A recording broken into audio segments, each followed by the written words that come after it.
రాష్ట్ర విభజన జరిగి 12 సంవత్సరాలు అయిపోయినా ఇంకా అనేక విభజన సమస్యలు పరిష్కారం కాలేదు అని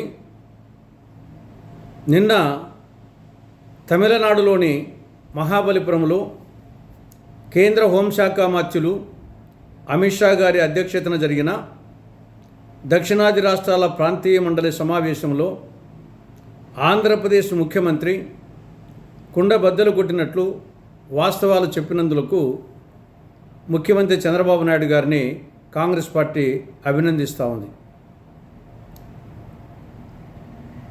రాష్ట్ర విభజన సందర్భంగా అన్ని విధాల అభివృద్ధి చెందినటువంటి హైదరాబాద్ నగరము తెలంగాణ రాష్ట్రానికి పోయింది కాబట్టి ఆ మేరకు జరిగిన నష్టాన్ని పూడ్చేటందుకు ఆనాడు కేంద్రంలోని యూపీఏ ప్రభుత్వం మన్మోహన్ సింగ్ ప్రభుత్వం సీమాంధ్రకు నవ్యాంధ్రకు అనేక వరాలు ప్రకటించింది.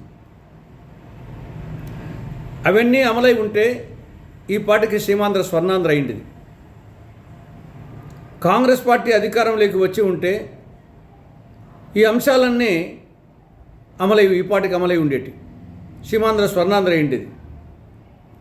అందులో ప్రధానమైంది రాష్ట్రానికి సంజీవని లాంటి ప్రత్యేక హోదాను 5 సంవత్సరాల పాటు అమలు చేయడం, అది కాలేదు. రెండవది ఉత్తరాంధ్రకు రాయలసీమకు బుందేల్ఖండ్ తరహా స్పెషల్ డెవలప్మెంట్ ప్యాకేజీని కేంద్ర ప్రభుత్వం అమలు చేయడం, అది అమలు కాలే. మూడవది steel authority of India limited ఆధ్వర్యంలో కడప జిల్లాలో సమీకృత ఉక్కు కర్మాగారాన్ని ఏర్పాటు చేయడం, అది కాలే. నాలుగవది దుగరాజపట్నం వద్ద కొత్తగా మేజర్ నౌకాశ్రయాన్ని నిర్మించడం, అది ఏర్పాటు కాలే. ఐదవది విశాఖ మెట్రో రైలు ఏర్పాటు, అది కాలే. ఆరవది విజయవాడ మెట్రో రైలు ఏర్పాటు, అది కాలే.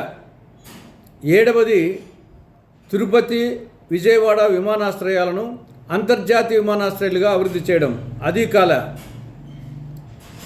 ఎనిమిదవది విశాఖ చెన్నై ఇండస్ట్రియల్ కారిడార్, అది కాలే. తొమ్మిదవది కృష్ణానది యాజమాన్య బోర్డు కార్యాలయాన్ని ఆంధ్రప్రదేశ్లో ఏర్పాటు చేయడం, అది కాలే.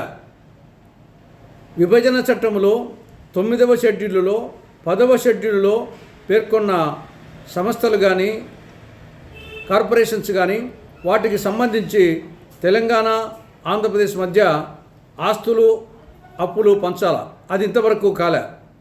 కాబట్టి ఇవన్నీ పరిష్కారం అయి ఉంటే ఈ పార్టీకి సీమాంధ్ర స్వర్ణాంధ్ర అయింది. కాంగ్రెస్ పార్టీ అధికారంలోకి వచ్చి ఉంటే ఇవన్నీ ఎప్పుడో అయిపోయింది. కానీ దీనికి కారణం కేంద్రంలో బీజేపీ, రాష్ట్రంలో ప్రాంతీయ పార్టీలు అధికారంలోకి రావడం.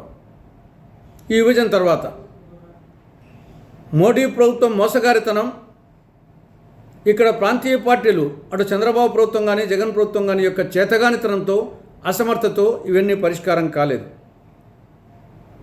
అదే అంశాలను ఎట్టకేలకు ఆంధ్రప్రదేశ్ ముఖ్యమంత్రి చంద్రబాబు నాయుడు గారు ధైర్యం చేసి ప్రాంతీయ మండలి సమావేశంలో అమిత్ షా అధ్యక్షతన ఆయన సమక్షంలో కుండబద్దలు కొట్టినట్టు చెప్పడం చాలా హర్షణీయం.